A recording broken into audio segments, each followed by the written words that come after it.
eksperimental. Dia melakukan analisis kritis terhadap teks karya seni atau fenomena budaya, yaitu di humaniora. Makanya mereka kayak Bu Misrita ya, Empung dia ya, magister humaniora, padahal dia punya bidang bahasa Indonesia ya. Bidang hukum juga Bu Heria Mariati ya, Empung juga dia. Jadi humaniora itu bidangnya ada yang lebih ke bahasa Indonesia, ada kita melihat hukumnya seperti itu ya. Kemudian dia holistik, memahami konteks sejarah dan budaya untuk mendapatkan pemahaman yang lebih kaya tentang kondisi manusia. Jadi itu ciri utama humaniora. Jadi dia berbeda dengan ilmu pengetahuan, ilmu sains. Jadi yang satu objektif, ini subjektif, empiris, non empiris. Ini holistik. Jadi memahami kalau ilmu metodologis ya, metode ilmiah, menggunakan metode ilmiah untuk merumuskan, mendapatkannya ilmu sains itu. Kalau di humaniora dia memahami konteks sejarah dan budaya, banyak ilmu-ilmu sosial ya, mendapatkan pemahaman yang lebih kaya tentang kondisi manusia. Nah, kalau kita lihat perbedaan mendasar ilmu humaniora, ilmu dan humaniora, kalau dari aspek fokusnya, ya, kalau sains ini lebih fokus pada fisik dan alam, ilmu fisika, ilmu alam, gitu ya.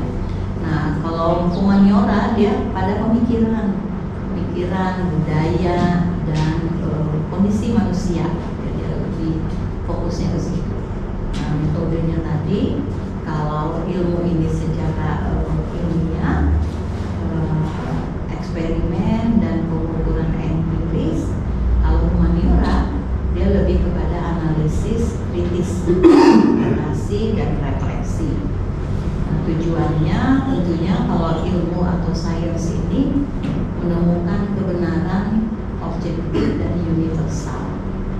Nah, tapi humaniora dia mencari makna, pemahaman dan nilai-nilai. Dia lebih ke situ. Dan pendekatannya untuk ilmu pengetahuan ini berdasarkan fakta yang dapat diverifikasi secara empiris.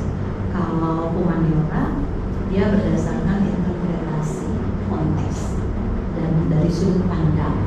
Nah, jadi ini perbedaan dasar antara ilmu dan humaniora. Ya, kalau kita lihat daripada perbedaan daripada dua hal ini. Nah, tujuan pengetahuan, prediksi dan makna. Kalau kita lihat, nah, ilmu alam ini untuk memprediksi dan mengontrol alam, itu jelas. Ya. Jadi dia memprediksi dan mengontrol alam. Sedangkan kalau humaniora dia bertujuan memberikan pemahaman, tadi sudah dijelaskan, kemudian pencerahan kebijakan, membentuk karakter, empati, kapasitas untuk berpikir kritis tentang dunia manusia. Ternyata itu kita membahasnya di humaniora. Kemudian ilmu menjawab bagaimana, how does it work. Sedangkan humaniora menjawab mengapa. Mengapa demikian? Mengapa terjadi? Apa artinya ini? Ya kan?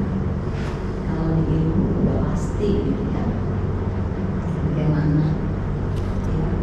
Kemudian, nah ini tentunya nanti akan berkaitan semuanya nanti dengan apa yang kita dapat dalam studi kita, apa yang kita tulis dalam disertasi kita. Apakah kita lebih kepada penelitian kuantitatif, kualitatif, kemudian kita lebih ke sosial atau lebih kepada eksak, nah seperti itu ya. Jadi kemudian dari rumusan masalah lalu muncul pertanyaan. Berarti kalau ada pertanyaan bagaimana, berarti kita harus membuktikan. Mengapa? Berarti kita cari mendeskripsikan seperti itu ya. Nanti ya, arah-arahnya ke situ. Kemudian sains membuat kita berpengetahuan. Ini menurut filosof. Sedangkan humaniora membuat kita menjadi bijak. Ini adaptasi dari berbagai filosof. Jadi kalau sains itu membuat kita berpengetahuan, pintar, gitu ya. Kalau humaniora itu membuat kita menjadi bijaksana. Ya sama ya, memanfaatkan otak kiri dan otak kanan. Ya. Yang mana yang kalau terlalu dominan kiri, ya kita menjadi sangat pintar. Ya. Kalau kanan, ya itu tadi, gitu ya. Orang politik mungkin ya. Tapi enggak juga kiri kanan itu harus balance. Oke. Tantangan humaniora di era modern. Yang pertama adalah tantangannya adalah apakah interpretasi dalam humaniora ini bisa objektif atau selalu subjektif? Interpretasinya ya. Kalau sifatnya tadi memang subjektif, tapi maksudnya masalah objektivitas ini di sini. Ya, makanya di sini ada apa ya, lambang kayak timbangan, melambangkan keadilan ya, bisa seimbang, bijak. Tantangan yang kedua adalah krisis relevansi. Dianggap tidak praktis, kurang langsung menghasilkan uang dibandingkan dengan sains, teknologi, engineering, matematika, dengan STEM. Ya. Kadang ya lambat menghasilkan, tapi setelah hasilnya jauh lebih besar seperti itu. Tapi ya cenderung humaniora tantangannya itu adalah dianggap tidak praktis karena kurang langsung menghasilkan, tidak langsung menghasilkan dana atau uang dibandingkan dengan sains, teknologi langsung dapat kan? Kenapa nih? Kemudian relativisme. Jika semua interpretasi itu sah, lalu mana yang benar? Itu pertanyaannya. Itu merupakan tantangan dari humaniora. Kemudian tantangan teknologi, bagaimana posisi humaniora dalam menghadapi AI? Ya kan sekarang data besar, dunia digital, gitu ya. Jadi humaniora ini sudah bergeser gitu, sudah diganti sekarang dengan AI. Ini adalah merupakan juga tantangan dari humaniora.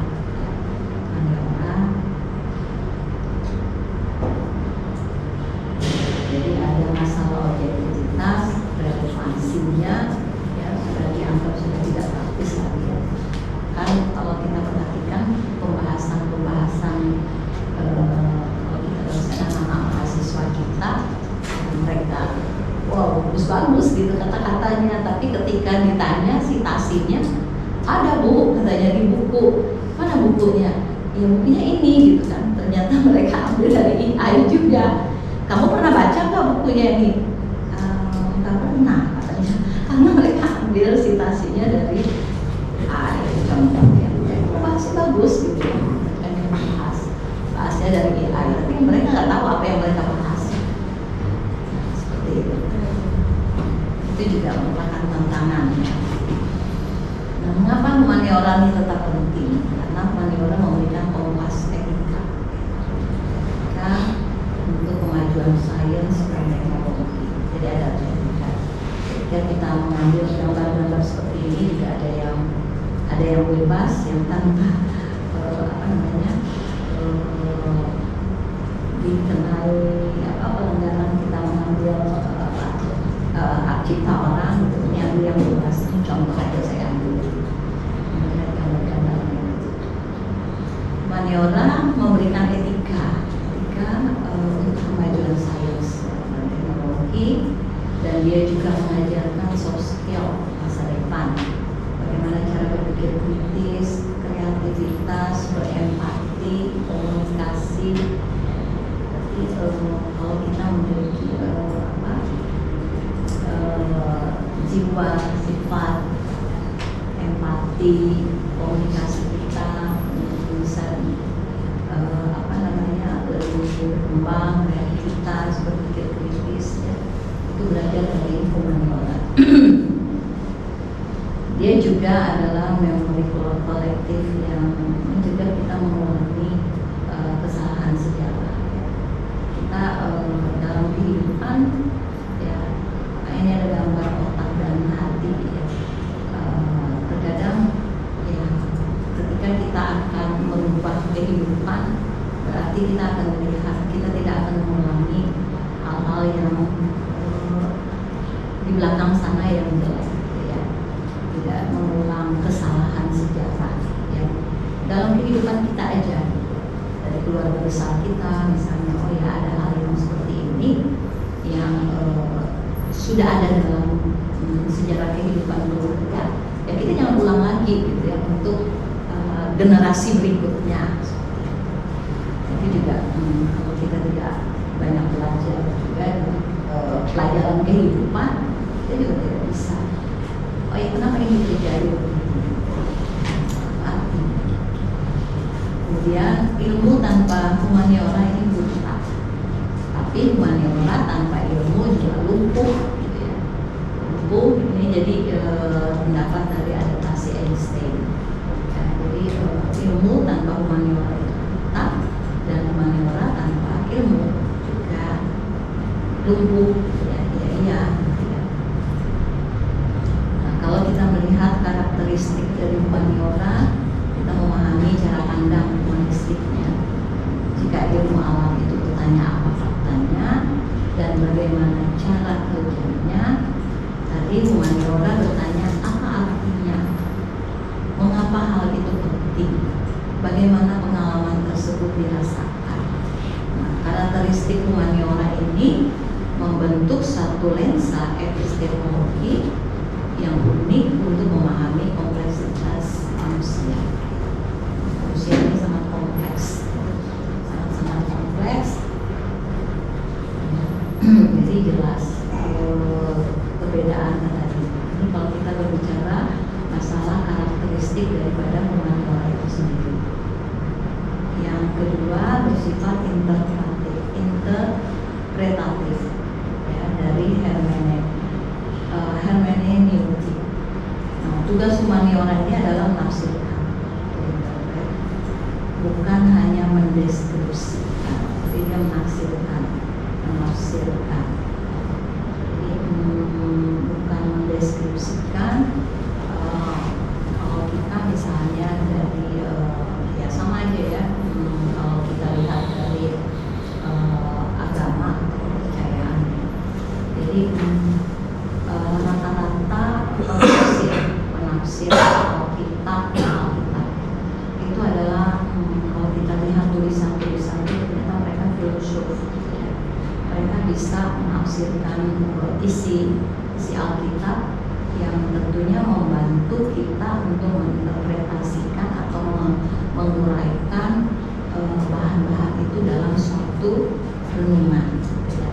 Nah, mereka penulis-penulis yang penafsir itu ya rata-rata memang filsuf, gitu ya, yang mereka memahami, yang tidak saja bukan mereka mendeskripsikan, gitu ya, tapi mereka bagaimana menafsirkan dari tulisan-tulisan yang berdasarkan pengalaman sejarah, gitu ya.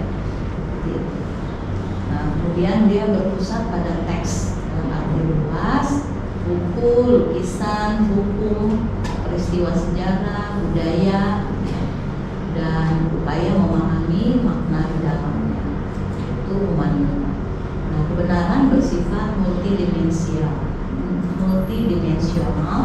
dan terbuka untuk interpretasi baru seiring berkembangnya zaman dan konteks. Kebenaran itu bersifat multidimensi. Nah, ini karakteristik yang kedua dari humaniora, dia bersifat interpretatif. Kemudian yang ketiga, karakteristik daripada humaniora adalah berfokus pada nilai, ya, asiologis. Humaniora tidak bebas nilai, tapi dia justru berurusan dengan pertanyaan tentang nilai. tapi dia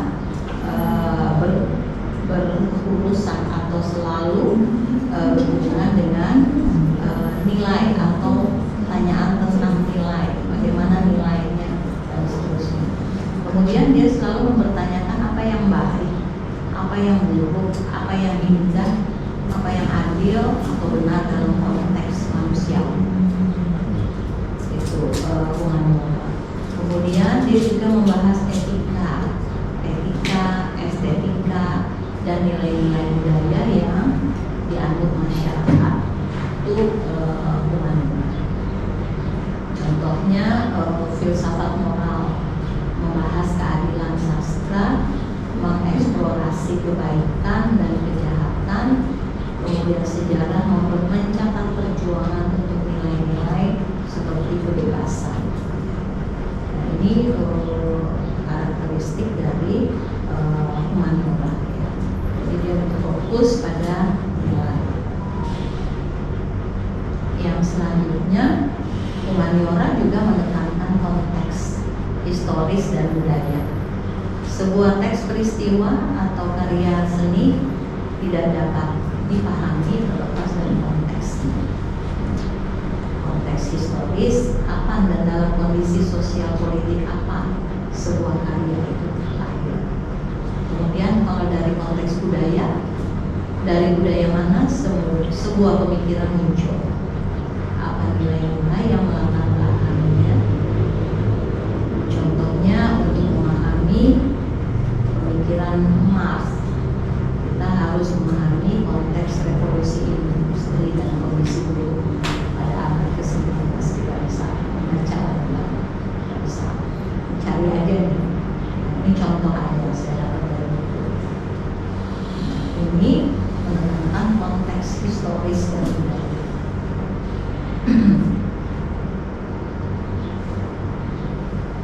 Yang selanjutnya, humaniora ini juga mengedepankan Selbstständigkeit, ini bahasa Jerman, ya.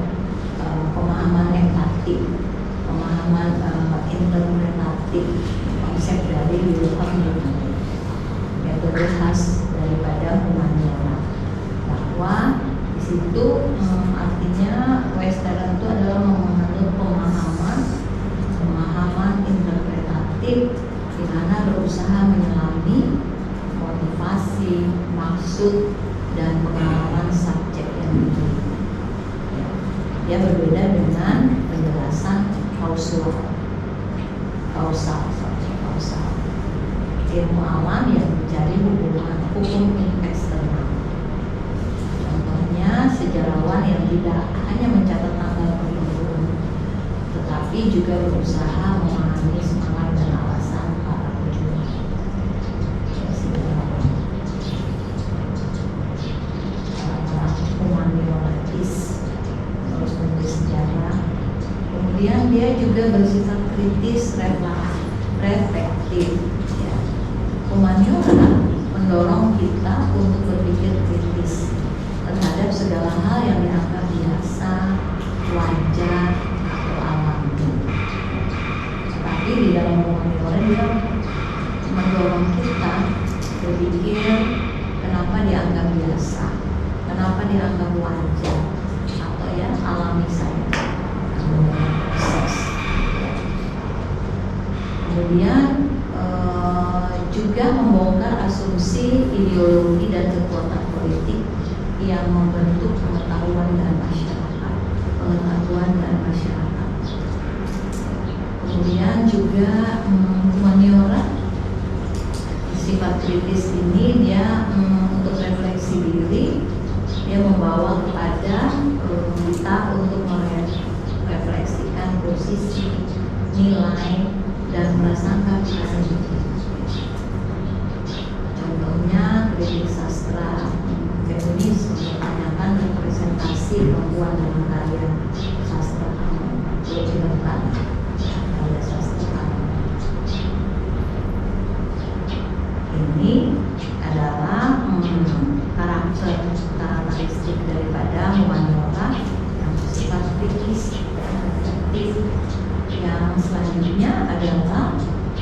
dia menerima subjektivitas dan kearifan partikular. Itu karakteristik dari humaniora. Jadi dia tidak mencari hukum umum yang berlaku universal, tetapi menghargai kearifan partikular, kearifan lokal. Menerima bahwa subjektivitas peneliti dan subjek adalah bagian yang tak terpisahkan dari proses pencarian pengetahuan. Jadi dia menerima bahwa subjektivitas peneliti dan subjek adalah bagian yang tidak terpisahkan dari proses pencarian pengetahuan. Di sini kebenaran seringkali bersifat personal dan kontekstual, ya. Bukan seperti ilmu. Ya, ini karakteristik daripada humaniora. Contohnya, sebuah autobiografi dihargai justru karena sudut pandang subjektif dan pengalaman pribadi penulisnya. Ya. Kalau kita lihat autobiografinya, dia lebih dihargai karena sudut pandang yang subjektif atau objektif dan pengalaman pribadi daripada si penulisnya. Kita lihat para filsuf bagus sekali yang menulis yang handal. Kemudian karakteristik dari humaniora juga yang terakhir adalah bersifat naratif. Naratif, dia memahami manusia melalui cerita, memahami manusia, profil indah itu bagaimana, profil Robi dan seterusnya. Kemudian sejarah adalah narasi tentang masa lalu. Kalau dulu anak-anak zamannya mungkin masih sempat, ya, Bapak Ibu sekalian, ya, sejarah itu ketika mata pelajaran sejarah waktu SD, SMP kayaknya mengasihkan gitu ya, mengasihkan kalau kita dengar ya, guru kita mengajar sejarah. Tapi anak-anak sekarang nggak suka tuh. Kita tanya. Atau misalnya kita tanya aja misalnya mengenai sejarah bangsa Indonesia. Beda dengan kita, kalau kita dulu tuh pahlawan hafal gitu ya. Gak usah pahlawan, menteri-menteri itu disuruh hafal ya. Menteri apa saja disuruh hafal. Sejarah apa namanya? Pahlawan untuk semua provinsi, untuk semua daerah, asal dari mana kita sebut ini dari mana, kita menghafal dan asik gitu ya. Kenapa dia dikenal misalnya di Ponorogo karena ini. Kalau anak-anak sekarang enggak, gampang aja katanya, bisa lihat di internet, Google, ya itu memang agak-agak sedikit sejarah itu mereka pelajaran paling tidak suka seperti itu. Sedangkan sastra adalah narasi imajinatif tentang pengalaman manusia. Filsafat seringkali disampaikan melalui narasi dialog seperti yang biasa disampaikan oleh si Plato. Nah, cerita-cerita ini yang membentuk identitas, memori kolektif, dan cara kita memahami dunia. Nah, kalau kita rekap secara keseluruhan bahwa karakteristik utama dari humaniora tadi interpretatif, mencari makna, kemudian aksiologis, berurusan dengan nilai, kontekstual, terikat pada waktu dan tempat, kemudian Western ini memahami secara empatik, ya. Kemudian kritis, reflektif, mempertanyakan status quo. Kemudian subjektif, partikular, ini menghargai yang unik. Kemudian naratif, dia berbentuk cerita. Nah, ini karakteristik dari humaniora.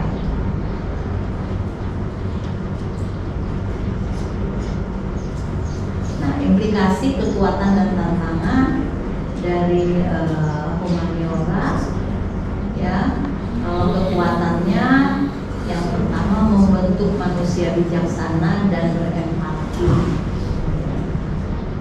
Kemudian tantangannya sering dianggap tidak praktis, benar ya. Kemudian kekuatan yang kedua mengembangkan keterampilan berpikir kritis. Tantangannya ya sulit diukur, ya kan? Kebenaran itu sulit diukur kalau untuk di humaniora, ya. Karena menurut Robi ini benar, gitu ya. Ibu Reri itu baik menurut Pak Robi, tapi Pak Fendi belum tentu, ya kan? Itu tantangannya kan. Jadi kebenaran itu memang susah diukur, gitu kan. Nah, kecuali kalau misalnya Pak Fendi bilang Ibu Reri, Bu Indah, dan ibu-ibu ini cantik, gitu. Gak mungkin kan ganteng atau misalnya, ya kan? Nah, kalau itu kan masih bisa diterima, kan? Ya kan? Kecuali Pak Robi bilang Ibu Reri ganteng, kan baru, ya kan, itu malah apalagi kalau Pak Santo saya harus nanya, seperti itu, dan hal yang seperti itu. Kemudian menyediakan kompas etika untuk tujuan, ya. Jadi tentang dituduh subjektif, ya pasti ya, beda ya. Kalau itu dia objektif, kalau humaniora lebih kepada subjektif, sehingga ya karena subjektif itu maka seringkali itu menjadi justru tantangan dalam humaniora itu sendiri. Kemudian memelihara memori dan identitas budaya, itu kekuatan dari humaniora ini. Kemudian dia menghadapi tekanan ekonomi dan relevansi, itu tantangan dari ketika dia memelihara identitas, memori identitas dan budaya. Jadi kesimpulannya, karakteristik ini adalah merupakan, disampaikan di sini dalam tulisannya, pedang bermata dua, menjadi kekuatan unik humaniora sekaligus juga sumber kritik utama terhadap dunia. Itu ketika kita mempelajari humaniora. Oke, Bapak Ibu, itu sedikit share yang bisa saya sampaikan. Untuk kemarin ada yang bertanya ya mengenai panduan investasi, ya, sementara kita masih memakai yang 2020, mudah-mudahan karena memang akan digunakan untuk mahasiswa angkatan 2023 ya, karena mereka sudah selesai ujian kualifikasi. Karena sebenarnya kita tuh ada panduan penulisan, tetapi panduan penulisannya ini kurang pas untuk kita, gitu kan? Karena mengadopsi UNJ, kan? Tahu UNJ? Ya, Universitas Negeri Jakarta. Jadi kurang tepat kalau untuk ilmu lingkungan, kemudian kemarin NPWK, kemudian PSAL, kami tidak menggunakan itu. Jadi kita masih yang ada di situ, dan juga masih di revisi. Jadi di situ akan juga diuraikan, misalnya bagaimana kalau penelitian kita misalnya berdasarkan kualitatif, kuantitatif, mixnya bagaimana, untuk juga bagaimana menyusun latar belakang, perumusan masalah, penelitian terdahulu masuk di dalam bab 1 atau bab 2 atau khusus bab 2 saja. Itu masih mau di MDD kan antar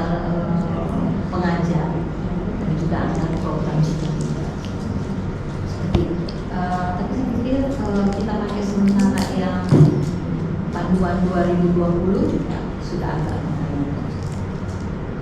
Tinggal nanti di clean up seperti itu. Silakan kalau ada yang mau berdiskusi, siapa aja boleh berdiskusi. Jam berapa? Yang kedua oh masih lagi. Ya. Mungkin misalnya Bu, tadi kan kalau kita bicara penggunaan itu kan lebih banyak ke subjektivitas ya. Dan kemudian tadi di terakhir kesimpulan itu kebenarannya sulit kebenarannya sulit sulit diukur. Nah, terus itu bagaimana kalau kaitan dengan ilmu tadi kan sudah jelas bahwa dia diukur punya metode. Mempertanyakan kalau orang manusia itu kan mempertanyakan ini benar atau tidak. Kalau kita berdasarkan ke konteks seperti apa, kalau saya lihat baju dia dipakai sekarang merah, orang buta warna mungkin dia melihat hijau. Nah, terus kita bicara kebenaran yang sejati yang berdasarkan logika manusia itu gimana? Kalau memang diurani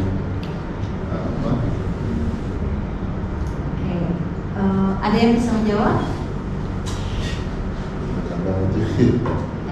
Dan juga bisa melihat dulu kalau misal kayak sejarah. Misalkan dulu kita sejarah bahwa G30 SPKI itu yang salahnya adalah PKI. Nah, saya sering akhir-akhir ini lihat di YouTube itu bahwa memahami G30 SPKI yang ada di YouTube. Nah, ternyata PKI ini nggak salah sebenarnya dari konteks si penulis ini gitu. Tetapi yang kita tahu dari sejarah dulu bahwa PKI itu salah. Nah, sekarang bergeser tadi kan PKI ada tergantung narasi yang disampaikan dengan perkembangan zaman. Nah, kita tahunya dulu kebenaran PKI ini seperti ini.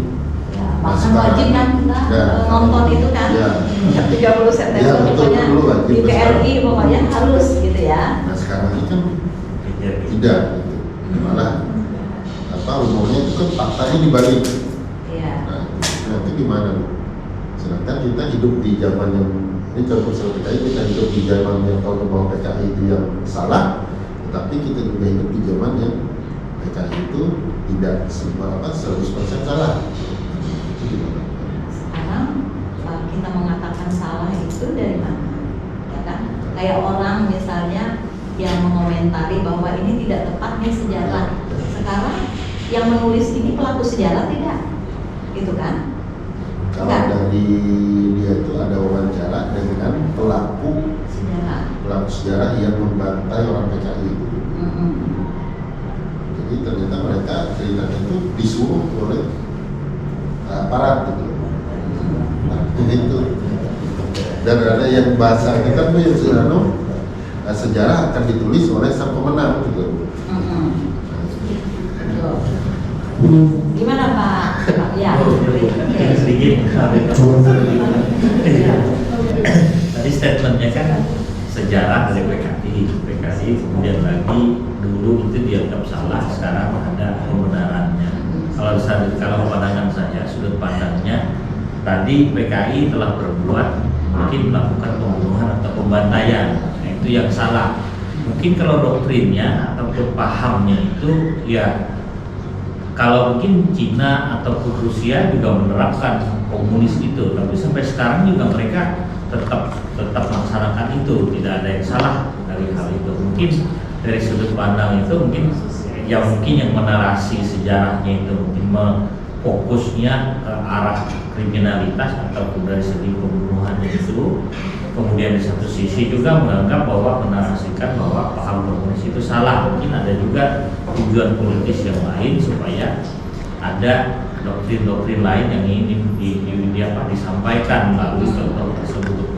Jadi kalau perspektifnya ya seperti disampaikan tadi, kalau pembantaian secara hukum, secara manusiawi itu sudah salah. Namun secara paham mungkin berbagai macam kayak mesin bahasanya saja yang berbeda. Kayak misalnya komunis itu pahamnya identik dengan PKI, tetapi di satu sisi adalah bagaimana semangat gotong royong itu ya mungkin apa bisa diterapkan dari sisi paham. Saya kira begitu. Ya. Terima kasih. Ada lagi yang lain? Ya, kalau kita lihat seperti apa nih?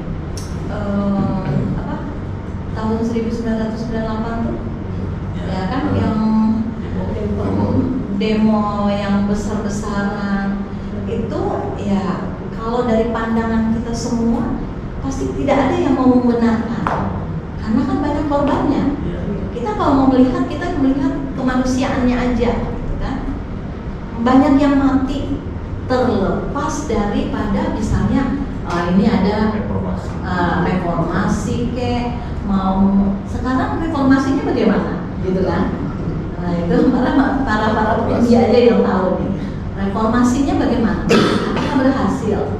Kemudian yang mengeluh-elukan reformasi, apakah sudah benar juga hidupnya menurut orang? Enggak juga kan? Ya kan?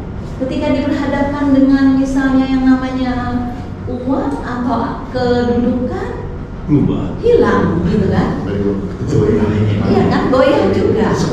Nah, hal-hal yang seperti itu, nah itu kenyataan yang kita hadapi. Nah, ketika Pak Robi nanya, bagaimana berarti kita, ya memang namanya sesuatu statement yang ada hubungannya dengan sosial, itu kan agak susah kalau kita mau mengatakan bahwa itu bisa diukur, gitu kan? Yang namanya cantik, yang namanya pintar, itu kan nggak bisa kita ukur kecuali ada alatnya itu tadi ya, intelijensi gitu. Nah orang berusaha, tetapi intelijensi itu juga ada apa namanya, ada indikator-indikator yang harus dikumpulkan. Kenapa dia bisa dikatakan intelijensinya tinggi? Oh berarti dia harus apa namanya, menguasai A, B, C dan sebagainya, indikatornya begini. Itu kan yang buat juga manusia kan, sehingga membuat terukur. Nah sama dengan penelitian sosial, ada namanya skala Likert kan, ya itu kita bisa mengkriteriakan. Kalau sangat puas nilainya 5 gitu kan, Likert. Kalau hanya puas saja 4 dan sebagainya. Nah itu bisa kita buat dalam hal seperti itu untuk menyatakan bahwa ini bisa diterima, bisa diukur, gitu kan? Karena kalau secara langsung memang ya itu tadi kriterianya kan subjektif ya. Itu mencari kelemahan untuk penelitian humaniora itu yang mudah sekali, karena itu tadi apa tadi, berapa hal tadi ini ya kan, karena dia berbentuk cerita, karena dia menghargai unik, itu sudah bisa. Kemudian dia juga apa namanya, mencari makna, kemudian dan seterusnya. Oke, silakan dilanjut apa tadi yang diperbincangkan mereka, hubungannya dengan apa tadi, G30SPKI. Silakan Pak. Kalau saya berpandangan itu kan ada analisis, lalu itu kan ada kepentingan penguasa. Kalau kita dari sudut pandang kekuasaan waktu itu, memang suatu kepentingan PKI itu salah, karena kepentingan penguasa waktu itu. Nah begitu dibuka sejarah masa ini terkuat, saya kentara sekali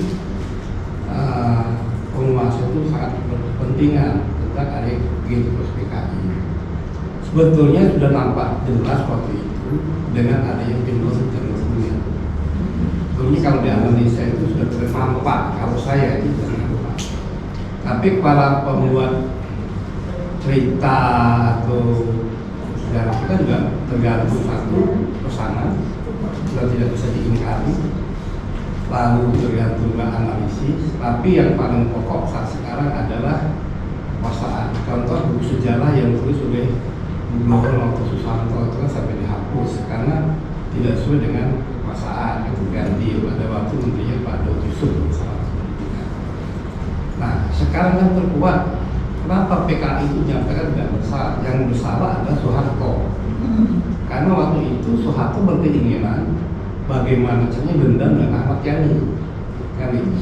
Karena Jenderal Nur Ahmad Yani itulah dia akan mengambil kekuasaan dengan Soekarno. Maka dia membuat suatu grup, ada Dewan Jenderal. Dewan Jenderal itu adalah yang hanya melakukan coup kepada Soekarno. Baru kalau tidak salah berdasarkan beberapa buku yang saya baca itu, sebetulnya untuk Kolonel Latif itu justru orang-orang yang dipersiapkan di Soeharto untuk melakukan pembunuhan dengan Dewan Jenderal. Maka dia disusulkanlah kepada Cakrawirawa. Maka pada waktu seakan terjadinya pembunuhan pada Dewan Jenderal, sebetulnya kan Kolonel Latif dan Kolonel Tutung itu kan sudah lapor ke Soeharto, tapi Soeharto kan tidak mau hadir waktu itu dengan alasan Sutomi sakit. Sebetulnya di dalam film Janur Kuning itu tak tampak sebetulnya. Tapi karena kita ternilang-bobokan dengan itu adalah kepentingan penguasa, PKI itu salah. Salah. Sebab termasuk bapak saya itu kan bukan eksekutor. Kalau yang sudah ditembak oleh Ali itu tembak itu nggak tembus, nggak bisa mati, itu bapak saya terakhir. Izin. Jadi bapak saya itu yang terakhir. Kalau yang mereka yang ngasih tembak itu, juru tembak itu nggak tembus, itu bapak saya terakhir yang menghabisi. Nah, jadi begitu saya baca bapak saya itu ada buku yang dilarang dibaca, yaitu buku di bawah bendera Republik. Itu kan buku itu kan paling dilarang yang buku itu dibaca. Nah, kebetulan saya punya satu dulu. Kamu kalau pengen tahu sejarah PKI ini, kamu baca betul-betul di bawah bendera Republik. Dan itu jarang punya, kalau dia diketemukan. Karangan siapa tuh Pak? Lupa aku saya karangan itu. Itu baik di bawah bendera Republik. Itu kalau ada orang yang masih menyimpan itu, dulu kan disita. Tapi karena bapak saya bagian daripada TNI, dan waktu itu juga termasuk bagian daripada Soeharto, ya tidak dilarang. Tapi akhirnya pada saat bapak saya pensiun, itu disumputkan Pak Bu, dan situ harus saya baca. Gitu. Jadi sebetulnya interpretasi daripada gitu kayak benar atau salah itu sebetulnya tergantung dengan penguasa. Nah, kekuasaan yang lalu itu minta untuk tegakkan ke sana kan sudah punah, dia sudah hilang. Nah, sehingga penguasa sekarang kan bongkar. Nah, contoh di, mohon maaf ini, contoh era Jokowi. Semua menyatakan era Jokowi benar, kan gitu. Sekarang semua era Jokowi salah kan gitu. Maka saat ada tuntutan mahasiswa demo, adili Jokowi kan seperti itu saja. Jadi kepentingan. Nah, kalau masalah yang 98, orang menyatakan salah Prabowo dan Sabti Samsudin yang sekarang jadi Menhan. Padahal pada saat kejadian itu, kenapa Panglima juga melarikan diri ke Malang? Kan? Nah, maka timbul suatu tulisan ilustrasi sebetulnya salah itu Wiranto.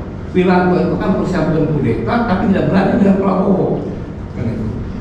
Nanti 98. Gitu. Nah, terus yang baru-baru ini, yang istilahnya apa? Demo yang kepagian. Yang kudeta kebagian ini kan berdasarkan beberapa pendapat kan sebetulnya mereka nggak senang bro. Memang itu berusaha bagaimana kata beberapa orang itu kan geng Solo yang tidak puas. Nah, dia akan berusaha memunculkan RI 2 menjadi RI 1 tumbang kan itu. Tapi kan kepagian gitu. Nah, tapi sekarang ini ada istilah yang dipelopori oleh Susi. Ini kan bagaimana menjungkir balikan Puan jadi ketua DPR RI, bagaimana caranya dengan Puan turun di DPR RI, kan? Bisa dikuasai kembali di DPR RI. Nah, dikuasainya itu adalah bagaimana Prabowo ini tidak berhasil. Bahkan ada ultimatum di beberapa orang yang gengsu mengatakan Prabowo tidak akan berhasil sampai akhir masa jabatan. Itu yang disampaikan itu belakangan di beberapa YouTube dan di beberapa TikTok itu. Jadi sekarang ini makan saling waspada kan. Jadi itu. Ya, terima kasih Pak informasinya buat kita ya, yang kita tidak membaca sejarah. Jadi gimana Bu yang terus kapan itu sudah ada laporan laporan CIA di bawah bendera Amerika setiap 20 tahun sudah bisa dibongkar. Itu ada laporan yang sudah dapat sudah. Ya CIA sudah keluar laporan. Sama kayak 30 SBY tadi kan saya bertanyakan tuh sebenarnya kita nih didoktrin bahwa PKI salah cara berpikir kan. Contohnya kalau sudah besar kita sudah bisa berpikir, saya pribadi sendiri. Pak, kalau YouTube itu saya lihat sejarah kehidupan PKI baca. Apalagi narasi belakang itu jadi yang dulu pemahaman yang saya dapatkan itu salah. Kalau memang lihat kita tadi kata Pak Ben bahwa dia tergantung sudut pandang kita. Kalau kita memang berpihak sudut pandang yang A, ya sampai mati pun akan A gitu. Tapi kalau memang kita terbuka untuk pandangan lain, nah itu yang akhirnya berkecamuk selalu mengira kiri kanan ini betul mana, salah mana, sama kayak ya kalau misalnya kita bicara agama kan ya itu kita lihat di YouTube yang mana yang benar ya Islam Kristen ya itu terus padahal itu kan kalau kita lihat ya sudut pandang pribadi kalau itu nggak bisa dilakukan. Betul sekali. Yang lain silakan. Ayo Pak Wendy.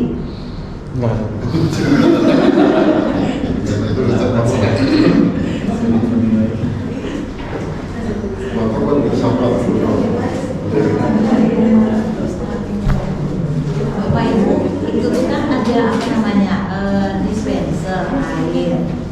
Silakan kalau mau sampai sore itu kan mau bikin kopi, bikin apa sih? Itu kan memang gitu ya. Betul ya. Udah jago. Bikin angkatan yang lain juga begitu gitu kan.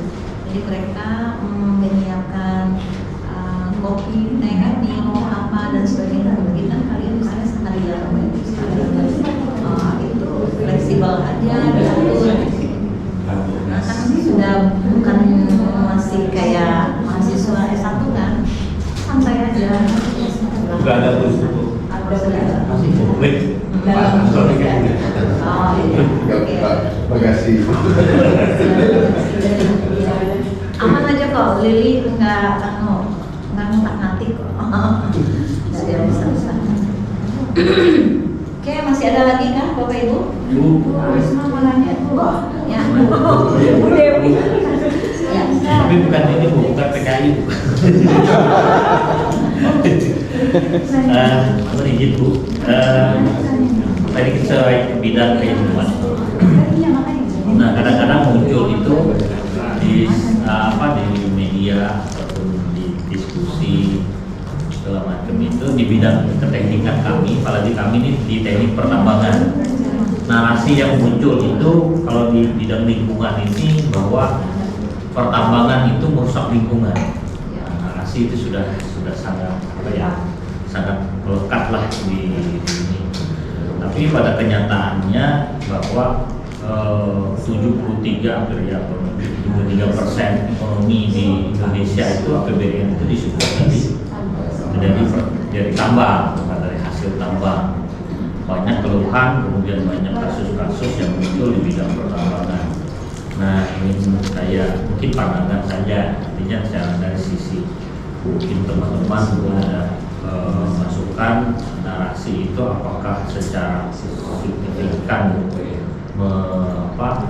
kayak misalnya kayak Kalteng juga kan di APBD segala macam itu sudah bagi hasil dan sebagainya dari pertambangan juga, kemudian dari pertanian belum seberapa lah yang masukkan, sehingga dari APBD daerah itu dari pertambangan. Dan juga sekarang harga emas ini kan naik terus nih sampai terakhir kemarin 2.400.000 per gram.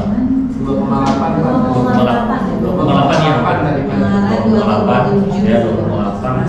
sehingga memunculkan lagi aktivitas masyarakat ini. Kalau dulu 1,5 itu masih berapa aja, sekarang 1 gram sudah hampir 3 juta. Ini menunjukkan motivasi terus sehingga kerusakan lingkungan ini ya mungkin ya namanya orang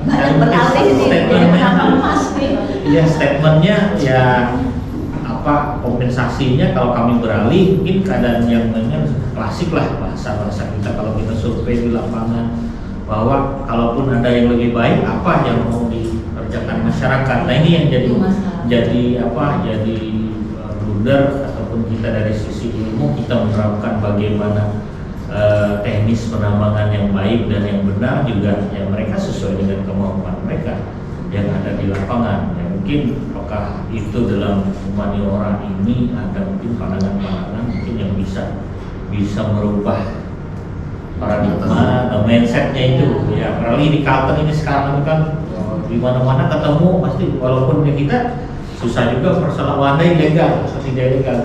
Kalau dari pribadi saya tidak memandang itu ilegal atau itu urusan hukum, legal dan ilegal itu, karena mereka yang kalau di dalam tulisan itu ya kami hanya memandang dari segi teknis adalah itu pertambangan rakyat yang dilakukan secara konvensional, artinya alat-alat sederhana. Tapi satu sisi di dalam tulisan itu pasti menjudge bahwa itu penting pertambangan emas tanpa izin. Nah izinnya pun ya dalam tanda kutip ada skala-skalanya. Nah itu yang sangat dalam tulisan itu kadang-kadang begitu. Artinya yang baca ini penting pertambangan emas tanpa izin. Nah kan itu di satu sisi adalah lokasi mereka, tanah mereka kerja, mereka jual, mereka dengan kondisi mereka yang ini tuh ya. Iya, itu bagus Pak Febri. Nanti coba itu bahannya itu untuk bahan disertasi, untuk petik-petiknya itu gitu kan, penambangan ilegal gitu kan, ya pasti tetap ada hubungannya dengan lingkungan kan. Iya. Nah kami waktu yang dalam tahun ini juga kami melaksanakan ya penelitian ya, kajian yang ekowisata. Jadi ada di di sepanjang das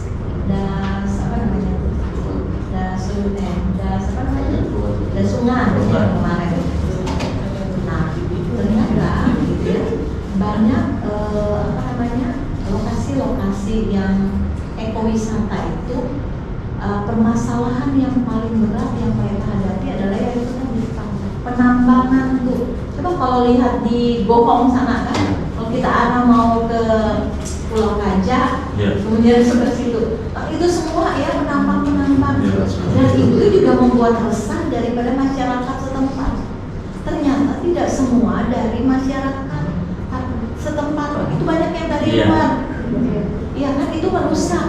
Nah, sementara yang ditetapkan oleh siapa namanya? Bukan Menteri Pariwisata, si yang calon Sandiaga Uno. Ya kan, ada tuh tanda tangan Sandiaga Uno untuk yang di Desa Segohong itu kan menjadi 50 desa wisata Indonesia. Ini kan tidak mudah mendapatkan ini dan mempertahankannya tidak mudah. Nah ternyata itu ada foto-foto kami itu yang agak susah menangani adalah yang penambang itu. Padahal kan kita mau menjual alamnya kan, mau menjual sungainya kan, menjual lingkungannya kan, gitu kan. Untuk kita tawarkan ke website nasional, internasional. Lagi pula kan mereka banyak bekerja sama dengan NGO segala. Nah, memang kalau kemarin kami FDD Pak Hefti itu penguatan regulasi kebijakan. Nah itu kepada masing-masing daerah, karena kan ada Palangkaraya, masuk di Palangkaraya, ada masuk Katingan gitu ya. Nah, kita tuh masih lemah di situ. Ya, tanda petik. Apakah ini ada kepentingan? Kita tidak tahu juga kan. Nah, misalnya kayak Pak Wali Kota. Pak Wali Kota kalau urusan misalnya yang berhubungan dengan masyarakat, konstituen. Apalagi konstituennya agak susah. Mohon maaf kita berbicara dari forum akademik ya, tidak ada maksudnya unsur-unsur apa tuh. Nah, kalau kita lihat ya polemik juga akhirnya gitu. Mau memberantas itu dari masyarakat misalnya desa sendiri nggak berani mereka, gitu kan. Termasuk juga Retu Katimpun ya.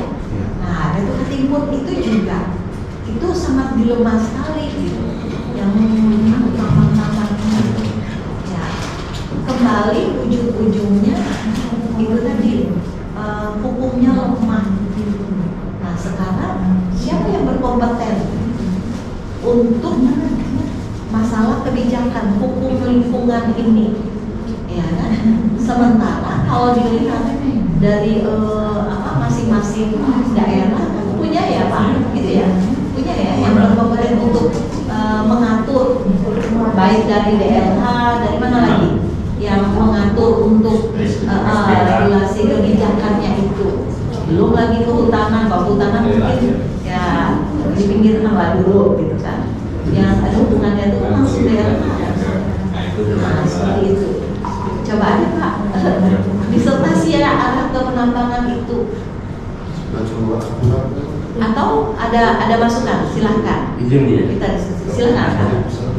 Kita tuh masalah itu sebetulnya tidak adanya keberanian seorang pimpinan untuk menetapkan pertambangan rakyat. Karena pertambangan rakyat itu mengapa kok dia copot itu dan itu orang luar sebenarnya itu karena mereka tidak ada tempat yang pertambangan khusus lain tidak ada, sehingga mereka kejar-kejar. Nah sekarang dengan adanya seperti itu kan semua izin tambahan dari pusat, nggak ada lagi yang diberikan kepada daerah, nggak ada, semua pusat. Saya kemarin punya kasus yang di Kapuas tentang tambang batu bara yang disita oleh KPK. Nah, padahal itu hasil yang dibawa oleh disita KPK itu bukan hasil korupsi di zaman bank apa itu. Nah, sebetulnya itu sudah harta lama. Nah, saya menghadap kepada Provinsi, kata Provinsi jawabnya singkat, kami juga punya kewenangan menata itu. Ya, semua yang susah tambang itu susah. Nah, maka sekali kan tambang batu bara di Kalimantan kan semua kan disita oleh negara. Alasannya nggak ngerti, ya Juli sini kayak apa. Kan sekarang yang membuat masyarakat Kalimantan menderita ini kan tambang batu bara disita, kebun sawit disita, kan itu dengan satgas. Ada satgas batu bara, ada satgas. Apalagi kalau kepala daerah jatuh ya konstituen dan pelakunya itu konstituennya nggak berani sama sekali itu. Dan penegak hukum maaf kan kita akademik, penegak hukum itu kalau udah melihat merah biru itu selesai bu, nggak akan ada tindakan. Meskipun salah kalau dalam merah dan biru selesai perkara itu, jadi nggak ada sanksi. Ini alat diambil, lalu ada datang seseorang. Kalau bahasa Jambi yang wani bilo kan itu kan sebuah Jambi. Itu klaim bu. Itu yang saya alami. Jadi kalau kata ibu tadi itu misalkan seorang orang lain datang itu kan tidak keberanian untuk pelajaran setempat menegakkan hukum. Nah, kita kan ada hukum itu kan bahasa di daerah kan peraturan daerah. Itu nggak berani bu. Apalagi kalau sudah ada telepon dari pusat. Wah mandi keringat bu. Kapolda ini kalau menangani kasus ada telepon dari oknum pusat, panik ini tuh stop perkara. Jadi penegakan hukum kita ini satu sisi mereka berkuat-kuat di depan publik adalah harus menegakkan hukum yang fair, tapi di belakang nggak fair. Saya punya kasus baru, yaitu kasus masalah kayu APH. Ini soal AKBP backingnya itu, kayak AKBP. Wah, pantas semua kayu berapa kubik tuh, 2-3 ribu kubik. Memang Anda baru AKBP sudah berani begitu.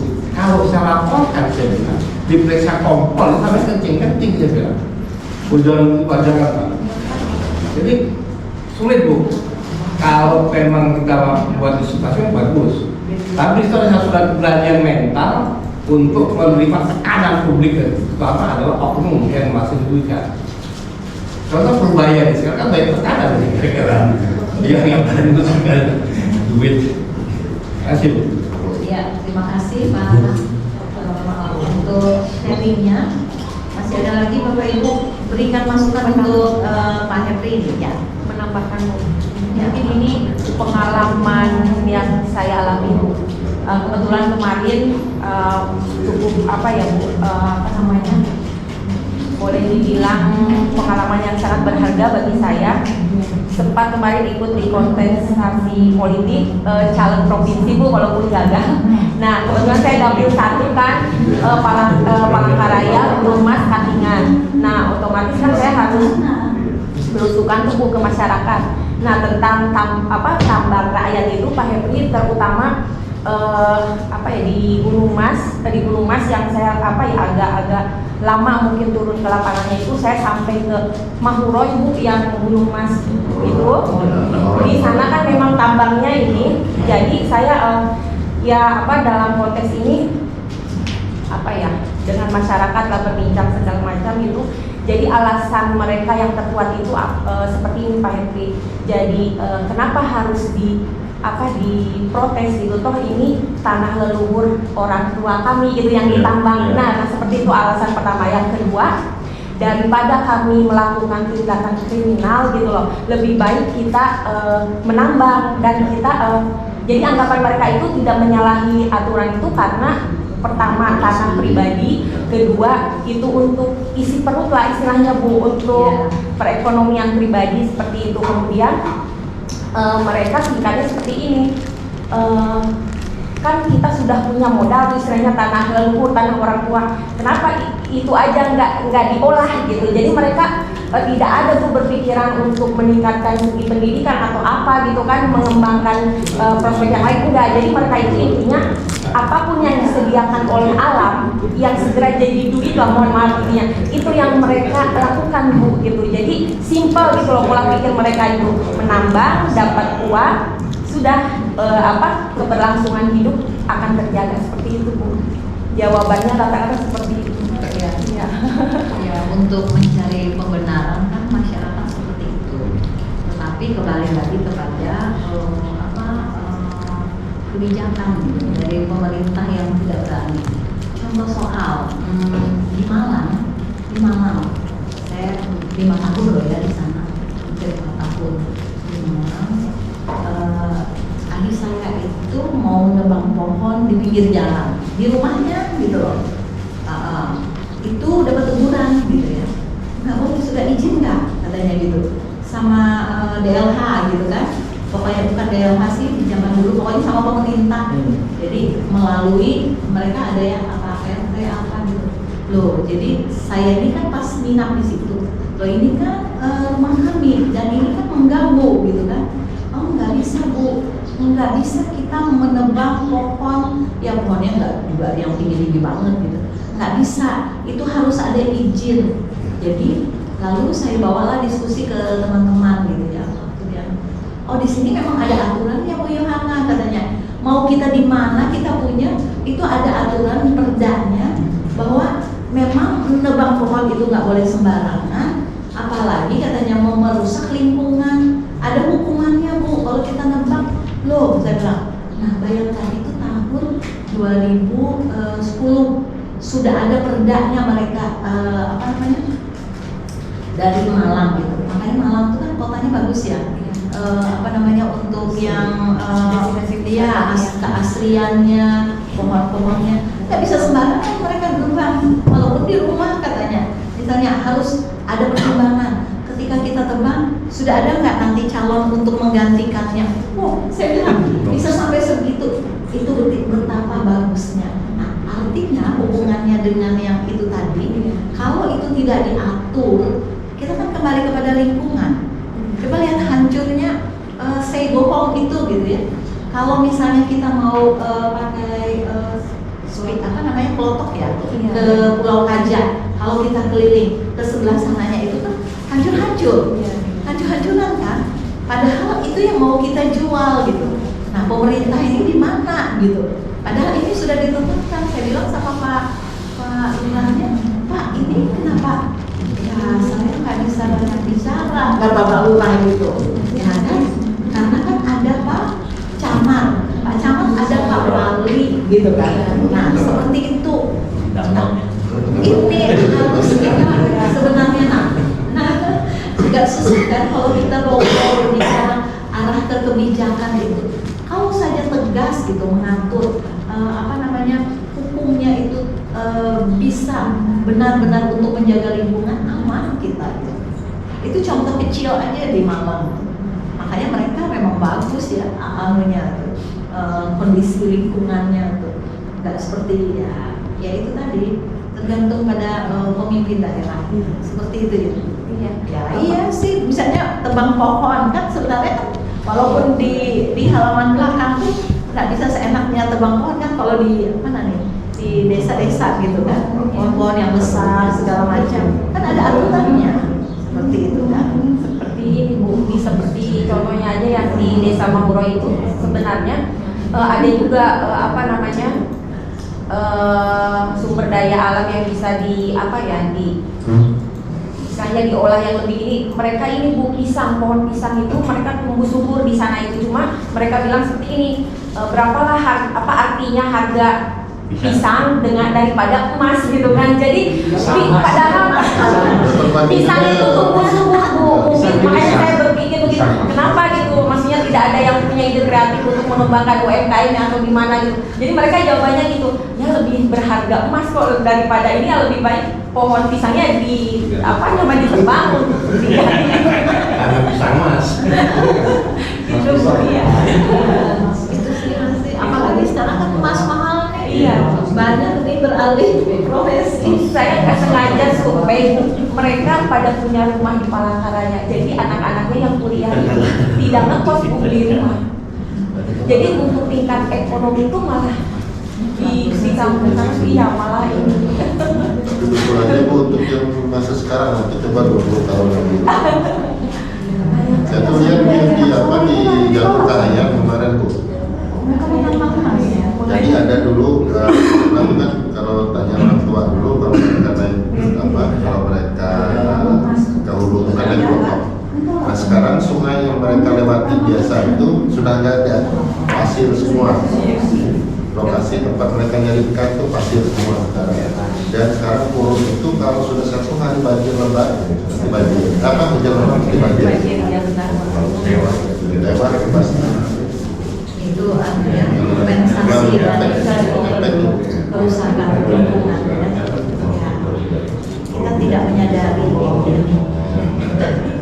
Tapi kalau kebijakan, karena tadi ada saya kasih buat Pak Ibu ada Kalteng menyiapkan usulan untuk 42 hektar untuk kawasan peternakan. Ada ya. Cuma itu nanti apakah yang diusulkan itu pas? Kita nggak tahu. Ada yang usulkan sudah dari SDM dari apa? Dinas sekitar 42 hektar. Dan besar di luar. Bagian dari upaya juga Iya, kan dari pemerintah ya. Oke, Bapak Ibu silakan kalau masih ada lagi atau sudah cukup mau istirahat dulu. Sudah ada. Bukan berarti sudah pengajian. Harusnya Bapak Ibu nih kontrak dengan nih ibu kantin tuh, ibu kantin. Jadi nanti hari Sabtu buka aja gitu. Nanti dilakukan gitu loh. Enggak ditindaklanjuti Bu. Oh bisa itu di aja di kontak aja kami hari Sabtu ini misalnya kalau ada daripada nanti pesan di luar dan sebagainya pesan aja di situ terus request gitu kan. Kalau lagi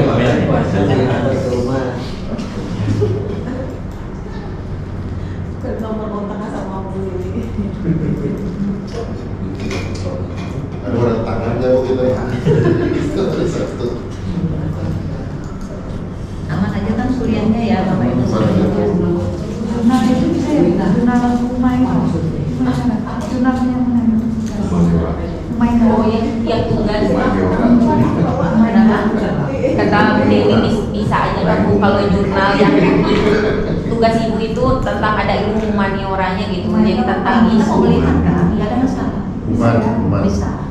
kan jadi isu lingkungannya mungkin tentang mengarah ke kebijakan atau apa Bisa ya? beliau Sudah selesai, mau presentasinya dulu.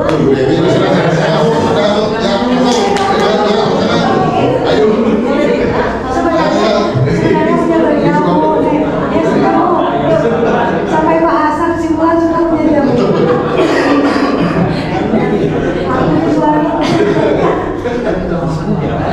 Halo, sini pada